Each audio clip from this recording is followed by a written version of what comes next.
नमस्कार, मी संचिता संपत बदरगे, नवकृष्णा वेल्ली व ज्युनियर कॉलेज उत्तूरची विद्यार्थिनी. मी इयत्ता 12वीमध्ये शिकत असून विकसित भारत अभियान 2025 चालू असणाऱ्या उपक्रमामध्ये आत्मनिर्भर भारत या विषयावर माझे मत मांडत आहे. माझ्या मते आत्मनिर्भर भारताकडे वाटचाल करण्याआधी स्थानिक उत्पादनाला प्रोत्साहन देणे गरजेचे आहे व त्याचबरोबर शेती व ग्रामीण भागातील अर्थव्यवस्था मजबूत करणे गरजेचे आहे. भारत हा एक कृषीप्रधान देश म्हणून ओळखले जाते व खेड्यांचा देश म्हणूनही ओळखले जाते.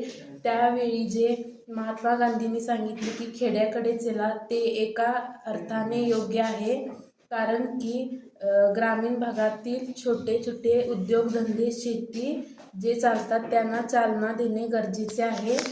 सध्याच्या युगात तरुण हे शहराकडे सध्याच्या काळात तरुण शहराकडे वळत असल्याने ग्रामीण भागातील शेती उद्योगधंदे ओस पडू लागले आहेत. त्यामुळे आपल्याला इतर देशावर काही गोष्टींसाठी अवलंबून राहावे लागते.